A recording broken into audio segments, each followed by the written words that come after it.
नमस्कार। Success point में आपका स्वागत है। कक्षा 10 आरबीएसई बोर्ड का जो चैप्टर है भूगोल वाली किताब का संसाधन एवं विकास, सभी प्रश्नों को देखने वाले हैं। देखते हैं शेखावटी की जो पीडीएफ है उसके हिसाब से हम देखने वाले हैं। पहला प्रश्न है, लेखा द्वारा सर्वाधिक अपर्दन किस क्षेत्र में होता है? चंबल बेसिन में। काजू की फसल के लिए कौन सी मिट्टी उपयुक्त है? लाल लेटराइट मिट्टी। लेटराइट शब्द ग्रीक भाषा के शब्द से लिया गया है। लेटर शब्द से इसका अर्थ क्या होता है? ईंट।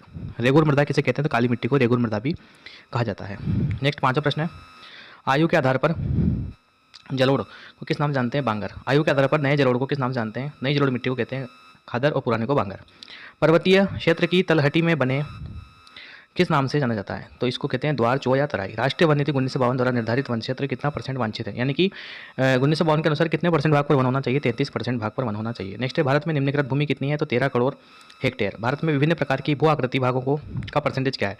तो 43% भाग पर मैदान पाए जाते हैं, 30% भाग पर पर्वत पाए जाते हैं और 27% भाग पर पठारी क्षेत्र पाया जाता है। पुस्तक स्मॉल इज ब्यूटीफुल के लेखक कौन है? तो इसके लेखक का नाम है शुमेसर। ठीक है। संसाधनों को कैसे बचाते हैं इसके बारे में इसमें लिखा हुआ है।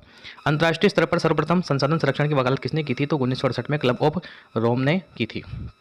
नेक्स्ट क्वेश्चन है, एजेंडा 21 का मुख्य उद्देश्य क्या है? तो भूमंडलीय सतत पोषणीय विकास हासिल करना। प्रथम अंतर्राष्ट्रीय पृथ्वी सम्मेलन कहाँ हुआ था? 1992 जून में ब्राजील के रियो डी जेनेरियो शहर में। ठीक है, अंतर्राष्ट्रीय पृथ्वी सम्मेलन, इसी को ही एजेंडा 21 भी कहते हैं। समुद्र में कितने किलोमीटर तक पाए जाने वाले संसाधन राष्ट्र की संपदा होते हैं? तो 12 समुद्री मील तक, या इसको किलोमीटर में चेंज करें तो 22.2 किलोमीटर तक। नेक्स्ट है, वह भूमि जहाँ कृषि या उससे कम समय में खेती न की गई हो कहलाता है? तो वर्तमान प्रतिभूमि। प्रतिभूमि का मतलब जहाँ पर खेती नहीं की गई हो लगभग 1 साल या उससे ज़्यादा समय से। वह भूमि जहाँ 1 से 5 साल कृषि वर्ष से खेती नहीं की गई हो उसको क्या कहते हैं? पुरातन प्रतिभूमि। कपास की खेती के लिए कौन सी मिट्टी? तो काली मिट्टी उपयुक्त होती है। ठीक है, कैसे कपास कैसे काली, याद रख लेना। उत्पत्ति के आधार पर संसाधनों के प्रकार कितने प्रकार के होते हैं? जैव और अजैव 2 प्रकार के। उत्पत्ति के आधार पर संसाधनों के प्रकार बताइए। नवीकरणीय और अनवीकरणीय। ठीक है, ये थोड़ा टाइपिंग रह रहा है यहाँ पर। ठीक है, उत्पत्ति के आधार पर जैव अजैव है, समाप्यता के आधार पर आएगा नवीकरणीय और अनवीकरणीय। पंजाब और हरियाणा में शुद्ध बोई क्षेत्र का परसेंटेज कितना है? तो 80% क्षेत्रफल पर खेती की जाती है। बात कर लेते हैं लघुत्रात्मक प्रश्नों की। तो पहला प्रश्न है, भारत में भू निम्नीकरण के कारण, तो यानी कि भूमि जो है वो क्यों निम्नीकृत हो रही है, उसका क्या कारण है? जल के कारण मृदा अपरदन होना, अति सिंचाई के कारण जलाक्रांतता होना, यानी कि जब पानी भर जाता है खेतों में अत्यधिक मात्रा में तो उससे भी क्या होता है? भूमि खराब होती है। अति पशुचारण व वनोन्मूलन के कारण मृदा का लवणीय व क्षारीय होना, उद्योगों से निकलने वाले अपशिष्ट या गंदे रसायन युक्त पानी के द्वारा भी भूमि निम्नीकृत हो जाती है।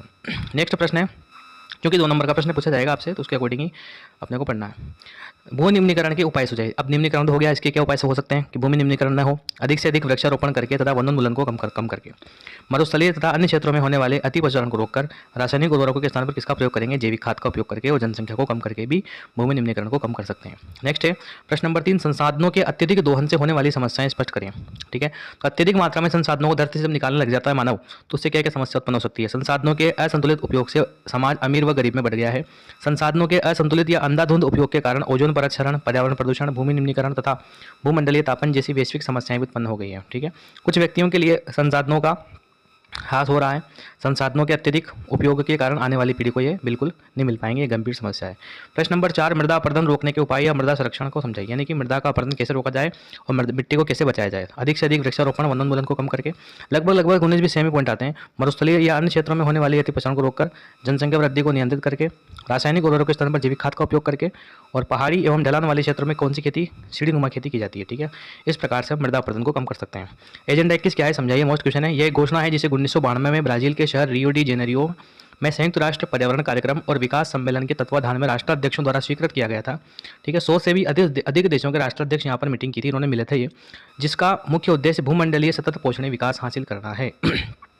नेक्स्ट क्वेश्चन है, बांगर तथा खादर में अंतर स्पष्ट कीजिए। ठीक, तो बांगर पुरानी जलोढ़ मिट्टी अर्थात पुरानी जलोढ़ मृदा के बांगर के नाम से जानते हैं। बांगर मृदा में कंकर ग्रंथियों की मात्रा ज़्यादा होती है। और खादर नवीन जलोढ़ मिट्टी को किसके नाम जानते हैं? खादर के नाम से। और खादर मृदा में बांगर मृदा की तुलना में ज़्यादा महीन कण पाए जाते हैं, बारीक कण पाए जाते हैं, क्योंकि ये लेटेस्ट मिट्टी होती है, नई मिट्टी होती है। इसलिए विकास में संसाधन, प्रौद्योगिकी एवं मानव की भूमिका के पारस्परिक संबंध को स्पष्ट कीजिए। किसी क्षेत्र के विकास के लिए संसाधनों की उपलब्धता एक आवश्यक शर्त है, लेकिन संसाधन किसी प्रदेश के विकास में तभी योगदान दे सकते हैं जब वहाँ उपयुक्त प्रौद्योगिकी विकास और संस्थागत परिवर्तन किए जाएं। अतः विकास में संसाधनों की उपलब्धता के साथ साथ इसमें प्रौद्योगिकी और मानव संसाधन की गुणवत्ता का भी योगदान होता है। मतलब संसाधन तो भले ही हैं, लेकिन उसको निकालने के लिए टेक्नोलॉजी, जो प्रौद्योगिकी चाहिए और जो मानव श्रम चाहिए, उसकी भी महत्वपूर्ण भूमिका होती है, ऐसा कहना चाह रहा है।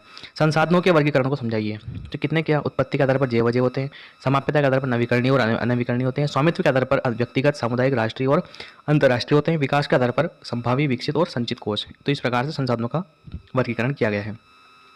नेक्स्ट क्वेश्चन है, अंतिम क्वेश्चन, शुद्ध बोया क्षेत्रफल क्षेत्र तथा सकल कृषि क्षेत्र में अंतर बताइए, यानी कि बोया गया क्षेत्र और सकल कृषि क्षेत्र में क्या अंतर है। तो शुद्ध निवल या बोया गया क्षेत्र क्या होता है, वह भूमि जिस पर फसलें उगाई व काटी जाती है उसको बोलते हैं शुद्ध बोया गया क्षेत्रफल।